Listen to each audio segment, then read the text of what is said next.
In Job 12:8 and 9, we read the words of Job where he said, "Or speak to the earth, and it shall teach thee, and the fishes of the sea shall declare unto thee. Who knoweth not in all these that the hand of the Lord hath wrought this?" This implies learning of God by looking around us. "Speak to the earth, and it shall teach thee," Job said. It's a poetic way of referring to the sort of intellectual conversation that takes place through study and observation. We come to the subject with our preconceptions, but with the desire to learn. And as we study and observe and collect the data, the earth is speaking back to us and we are learning. But this only works when a person is willing to see what is right in front of their eyes.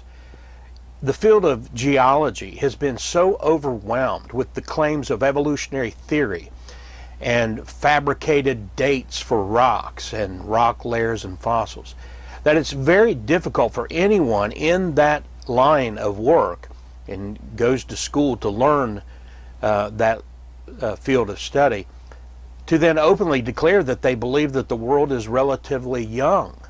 If you don't talk in terms of millions and billions, you're scoffed at. And in order to support their geological timetables, the mass majority of geologists deny the reality of Noah's flood. They see the same things we see, but they choose to force their worldview onto the evidence. Now, they would most likely respond by saying, well, that's what you biblical creationists do. You try to force the evidence to fit the Bible and your literalist interpretation. I know they say that because I've personally heard it numerous times over the years, and I've also seen it on internet videos and debates and lectures and such given by those who oppose the biblical narrative of Noah's flood. Sadly, even some Christians try to relegate Noah's flood to mythology.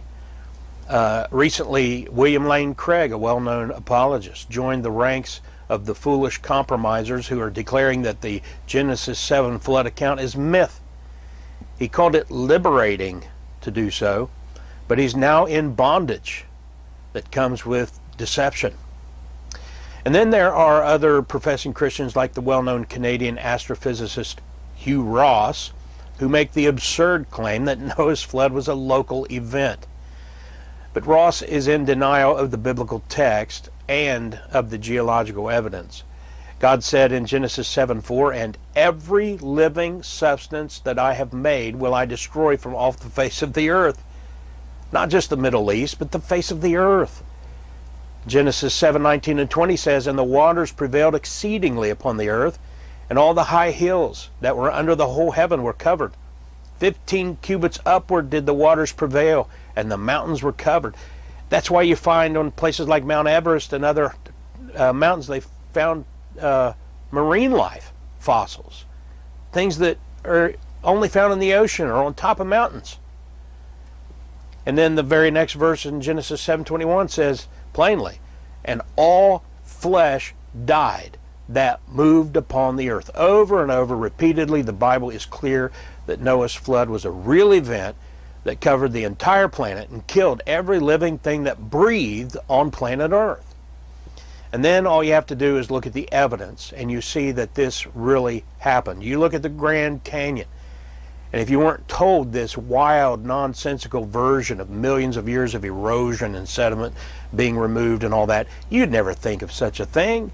It's only through thorough brainwashing that people have come to accept this.